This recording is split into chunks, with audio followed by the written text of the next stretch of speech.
My name is Patrick Laurie. The best thing about spring is that all the birds come back, a lot of the returning migrant birds come back, and the whole hill, after having been silent for months and months, suddenly starts to sound absolutely fantastic. Best thing about summer is the calving. A whole load of young calves coming through. You never quite know what you're going to get with Rigget Galloways, so there's always a bit of suspense to see whether you're going to get nicely marked calves. You could get black calves, you could get white calves, and you never quite know until they actually come out, so that's always really exciting. The best thing about autumn is the geese. We get thousands of geese come to the Solway in the winter, and no matter where you are in Galloway, you can always hear geese somewhere. That's a really cool sound to have around. The best thing about winter is it's awful. It's just absolutely awful, and there's something just really, really brutal about that. There's something just kind of satisfying, and then you get back in when you're freezing cold, soaking wet, get the fire on. That's the best thing about it. I don't remember my first encounter with farm animals. I've been around them all my life. It's difficult then to pick a moment when I first thought, it's a sheep, it's a cow, it's a pig, because they've always been there. Rigget Galloways are great. They are probably the oldest and most traditional type of Galloway. They're smaller, they're stockier, they're fatter. They've got an awful lot more powerful sort of attitude about them. They've got a real swagger. And also they've got, I mean, obviously the name Rigget applies to the white stripe that goes down their backs. But aside from that white stripe, they can look like pretty much anything. They can have bits of white, bits of black. They can be halfway between. They can be all speckly. They can be any colour really. And in a world where a lot of the big cattle breeds are being defined by really, really high specific details, it's actually quite nice to have a Rigget that fits within an incredibly wide range of different animals. Everybody knows about Belted Calloways. They're really famous, really well promoted symbol of sort of this part of the world. But at the same time, they're not the only kind of Galloway. You can get black Galloways, you can get red Galloways, you can get white Galloways, and you can get Rigget Galloways. And Rigget Galloways are by far my favourite, probably just because they're the most traditional, most old-fashioned style. They've got a real attitude about them, and I think they just look absolutely fantastic. I think if people like Belties, I think they're going to absolutely love Rigget Galloways. There's all sorts of ways that the kind of farming that I'm interested in doing can help wildlife. When you've got everything working nicely, you've got a nice sustainable balance between farmland and conservation, you're producing really good food and you're producing a big mix of wild birds and wild mammals. The two go together really nicely. It's hard to put a finger on any one part of it because it's supposed to be a big whole holistic cycle of everything working together. So it's difficult to put a finger on specifically how it works. It's important for farmers to speak publicly about the work they're doing. It's also important to bring in a wide range of people. It's extraordinary that less than 1% of the British population is involved in food production, and yet we all eat food 3 times a day. So the more people we can get tuned in to hearing about what's going on in the countryside and why decisions are being made the way they are in the countryside, the better as far as I'm concerned. It'd be hard to imagine why you'd be in farming if you weren't interested in nature and the natural world. Actually, quite a lot of the sort of raw agricultural tasks are pretty dull and they really get on top of you.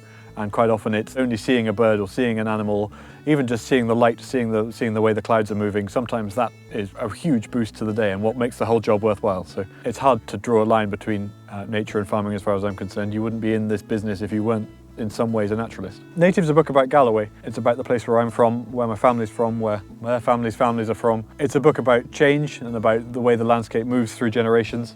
It's about tradition and about continuity and actually what happens when things aren't carried on, passed hand on to hand between generations. We're always in love with big landscapes that are never changed. We look at the Lake District, look at the Cairngorms, there's a sort of a timeless feeling about them.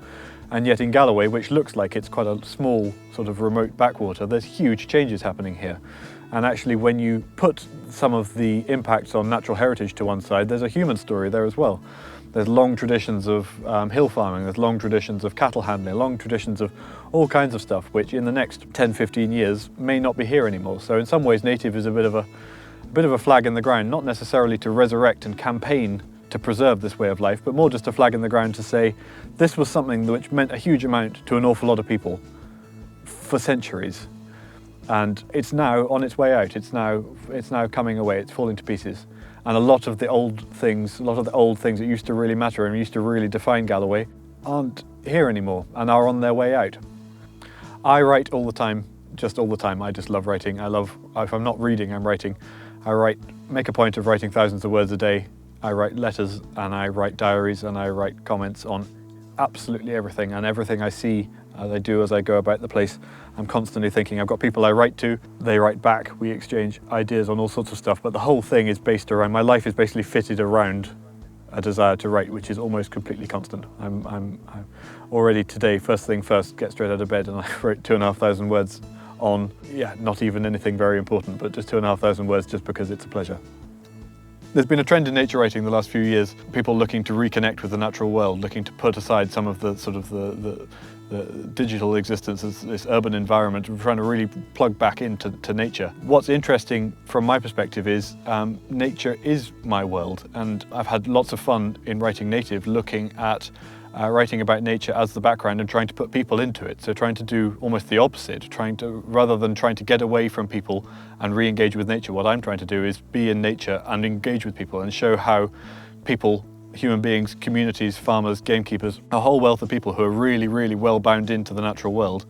And so probably what I'm trying to do is coming at nature writing from the opposite angle and trying to give a human story on nature. And so when writers go into the natural world, they're not necessarily sort of escaping from humanity. What I'm trying to do in the natural world is unpack what that means to humanity and trying to put human beings right in the center of it all, trying to make sure that a story about wildlife, a story about the countryside, is a story about people, because that to me is what really matters. So the next few months are really exciting for me. I'm looking forward to the book coming out. Also looking forward to a short and mild winter. It's not going to cost an arm and a leg to feed cattle. And also laying plans ahead for 2020.